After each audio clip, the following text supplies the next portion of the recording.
Assalamualaikum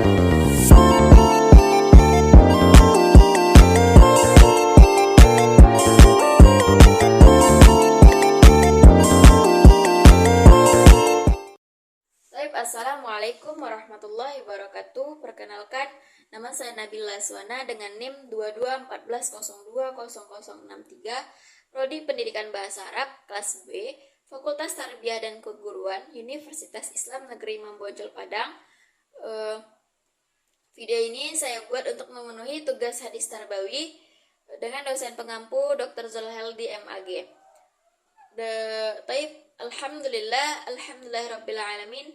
Wassalatu wassalamu ala asrafil anbiya'i wal mursalin wa ala alihi wa sahbihi rasulillahi ajma'in. Amin.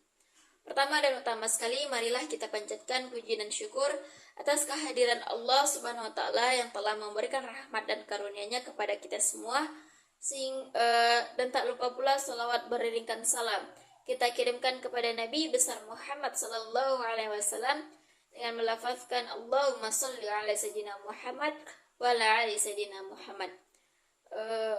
Langsung saja kita masuk pada hadis yang ke-12, yaitu tentang muslim adalah saudara bagi muslim lainnya, dan adapun bunyi hadisnya adalah sebagai berikut. Hadis Bani Umar radhiyallahu anhuma anna Rasulullah sallallahu alaihi wasallam qala al-muslimu al-muslimu la yazlimuhu wa la yuslimuhu man kana fi hajati akhihi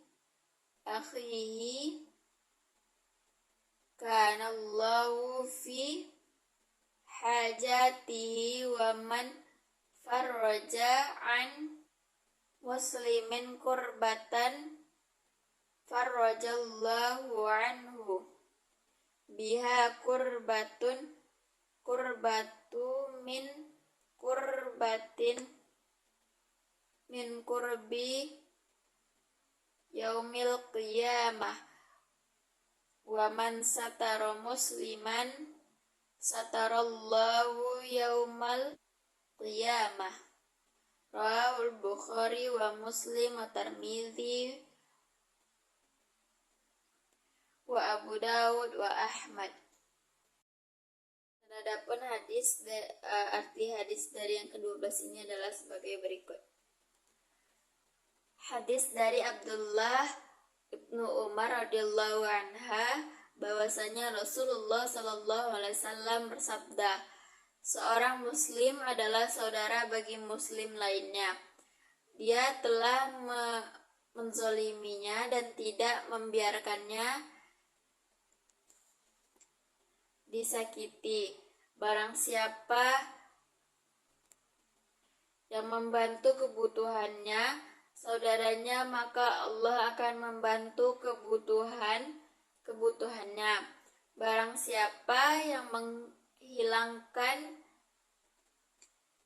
satu kesusahan orang muslim, maka Allah menghilangkan satu kesusahan baginya dan kesusahan hari kiamat. Barang siapa yang menutupi aib seorang muslim, maka Allah akan menutupi aibnya pada hari kiamat. Hadis riwayat Bukhari, Muslim, Abu Dawud, Tirmizi, dan Ahmad. Dan adapun penggalan dari hadis tersebut adalah sebagai berikut. Yazlimuhu, menzoliminya, hajatan, kebutuhan, akhul muslim, saudara bagi muslim yang lainnya, iftaraj, menghilangkan, kurbatun, kesusahan, yaumul qiyamah, hari kiamat, satara, menutupi aib. Dan adapun isi kandungan hadis dari yang hadis ke-12 ini adalah sebagai berikut. Hadis ini menegaskan bahwa setiap muslim adalah saudara bagi muslim lainnya. Ini berarti ada ikatan kuat yang didasarkan pada iman dan agama yang mengharuskan adanya sikap saling peduli dan menjaga antara sesama muslim. Yang kedua yaitu seorang muslim tidak boleh menzolimi atau menyakiti atau menganiaya saudaranya. Selain itu, seorang muslim juga tidak boleh menyerahkan saudaranya kepada musuh atau membiarkan dia dalam bahaya. Ini menunjukkan tanggung jawab untuk melindungi dan mencegah sesama muslim dari segala bentuk kezaliman dan bahaya. Selanjutnya yaitu hadis ini mengajarkan bahwa membantu memenuhi kebutuhan saudara muslim adalah tindakan mulia yang akan dibalas oleh Allah dengan cara memenuhi kebutuhan orang yang membantu. Ini mengajarkan pentingnya tolong-menolong dan solidaritas dalam masyarakat muslim. Selanjutnya yaitu membantu menghilangkan kesulitan yang dihadapi oleh seorang muslim adalah tindakan yang sangat dihargai dalam Islam. Allah berjanji akan menghilangkan kesulitan orang yang melakukannya pada hari kiamat. Ini mendorong umat Islam untuk selalu siap membantu sesama yang sedang dalam kesulitan. Selanjutnya yaitu menutupi aib atau kekurangan saudara muslim adalah tindakan yang dianjurkan dalam Islam. Allah akan menutupi aib orang yang melakukannya pada hari kiamat. Ini mengajarkan pentingnya menjaga kehormatan dan martabat orang lain. Selanjutnya yaitu umat Islam harus saling mendukung dan mempererat tali persaudaraan. Ini bisa diwujudkan melalui kegiatan sosial, komunitas, dan aktivitas kemasyarakatan yang mempererat ukhuwah Islamiyah seperti gotong royong, arisan, atau perkumpulan keagamaan. Selanjutnya, praktik tolong-menolong bisa dilakukan dalam berbagai aspek kehidupan, seperti membantu yang sedang kesusahan, memberikan bantuan materi kepada membutuhkan, atau memberikan dukungan moral. Contohnya membantu tetangga yang sakit, memberikan beasiswa kepada anak kurang mampu, atau menjadi relawan di kegiatan sosial. Selanjutnya yaitu ada umat Islam harus menghindari perbuatan yang menyakiti atau merugikan orang lain, baik secara fisik maupun non-fisik. Ini termasuk tidak melakukan fitnah, gosip, atau tindakan merugikan lainnya. Selain itu, kita juga harus berusaha untuk adil dalam segala aspek kehidupan, termasuk dalam pekerjaan, keluarga, dan hubungan sosial. Selanjutnya yaitu pentingnya untuk menjaga rahasia dan tidak menyebarkan aib atau kekurangan orang lain. Ini menjaga kehormatan dan hubungan baik di antara sesama muslim. Contohnya yaitu tidak membicarakan keburukan orang lain di belakangnya dan selalu berusaha mencari cara untuk menutupi kekurangannya dengan cara yang baik. Selanjutnya yaitu umat Islam dianjurkan untuk terlibat dalam kegiatan sosial yang bertujuan membantu orang lain seperti kerja bakti, donasi, atau program-program amal. Misalnya berpartisipasi dalam penggalangan dana untuk korban bencana alam atau bergabung dengan organisasi yang memberikan bantuan kepada kaum miskin. Adapun kesimpulan dari hadis ini yaitu mengajarkan nilai-nilai fundamental yang dapat membentuk masyarakat muslim yang kuat, harmonis, dan penuh rasa kasih sayang, serta saling tolong-menolong. Dengan menginternalisasi mengamalkan ajaran-ajaran hadis ini, umat Islam dapat membangun komunitas yang lebih baik dan menciptakan lingkungan yang penuh dengan kebaikan dan keadilan. Dan adapun kaitan hadis ini dengan pendidikan adalah sebagai berikut. Hadis ini mengandung nilai-nilai moral yang sangat penting untuk ditanamkan dalam diri peserta didik. Yang pertama yaitu nilai persaudaraan, menanamkan kesadaran bahwa setiap individu adalah bagian dari komunitas yang lebih besar dan memiliki tanggung jawab untuk menjaga dan membantu satu sama lain. Selanjutnya yaitu mengajarkan siswa untuk tidak menyakiti atau menzalimi orang lain baik secara fisik maupun emosional. Selanjutnya yaitu mendorong siswa untuk selalu siap membantu teman-teman mereka yang sedang kesulitan. Selanjutnya hadis ini memiliki implikasi dalam pengembangan keterampilan sosial dan tanggung jawab sosial, yaitu mengajarkan siswa untuk peka terhadap masalah dan kesulitan yang dihadapi oleh orang lain dan aktif mencari cara untuk membantu. Selanjutnya yaitu ada mengajarkan pentingnya menjaga rahasia dan tidak menyebarkan keburukan orang lain yang merupakan aspek penting dari etika sosial. Selanjutnya yaitu pengembangan sikap empati dan kepedulian. Hadis ini mendorong pengembangan empati dan kepedulian dalam diri siswa. Siswa diajarkan untuk memahami dan merasakan apa yang dirasakan oleh orang lain, sehingga mereka dapat memberikan bantuan yang tulus. Selanjutnya mengajarkan siswa untuk peduli terhadap kebutuhan dan masalah orang lain, sehingga mereka tumbuh menjadi individu yang peka dan bertanggung jawab sosial. Selanjutnya pembiasaan dan praktik sehari-hari di sekolah. Implementasi nilai-nilai hadis ini dapat dilakukan melalui berbagai kegiatan dan pembiasaan di sekolah.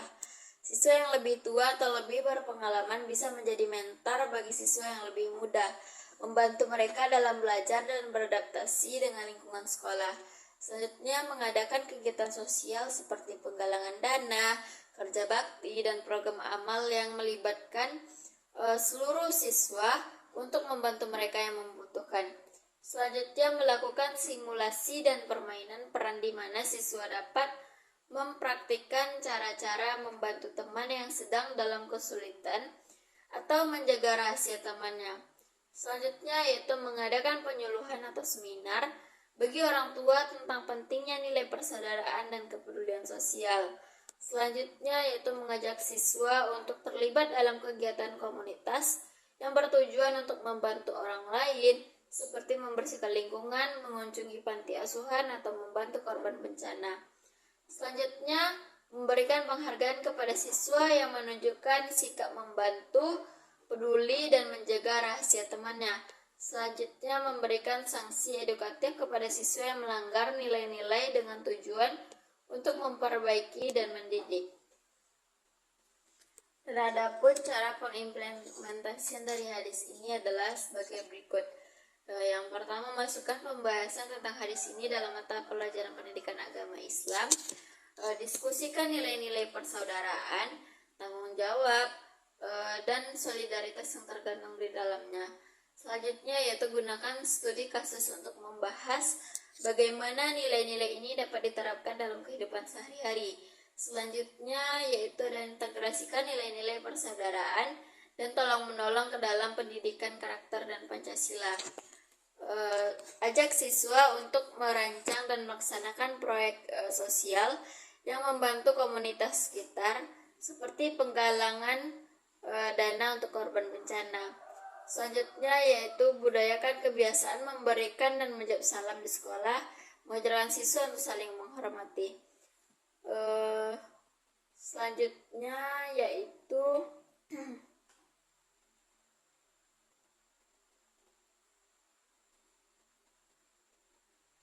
siswa bisa diberikan proyek berbasis masalah yang mengharuskan mereka untuk mencari solusi atau masalah sosial di lingkungan mereka, seperti membantu teman yang mengalami bullying atau kesulitan belajar. Selanjutnya adakan penyuluhan atau seminar bagi orang tua tentang pentingnya nilai persaudaraan dan kepedulian sosial, sehingga mereka juga dapat mendukung di rumah. Selanjutnya yaitu ajak siswa untuk terlibat dalam kegiatan komunitas yang bertujuan membantu orang lain, seperti membersihkan lingkungan, mengunjungi panti asuhan, atau membantu korban bencana. Selanjutnya yaitu berikan penghargaan bulanan kepada siswa yang menunjukkan sikap membantu, peduli, dan menjaga rahasia temannya. Selanjutnya berikan sertifikat atau penghargaan khusus bagi siswa yang terlibat aktif dalam kegiatan sosial dan membantu sesama. Dengan mengintegrasikan nilai-nilai dari hadis ini ke dalam berbagai aspek pendidikan, kita dapat membantu membentuk siswa yang tidak hanya cerdas secara intelektual, tetapi juga berakhlak mulia, bertanggung jawab, dan peduli terhadap sesama. Implementasi nilai-nilai ini akan menghasilkan individu yang mampu berkontribusi positif dalam masyarakat dan menciptakan lingkungan yang lebih harmonis dan beradab. Mungkin hanya sekian yang dapat saya sampaikan. Apabila ada kurang dan lebih saya mohon maaf. Wabillahi taufiq wal hidayah. Wassalamualaikum warahmatullahi wabarakatuh.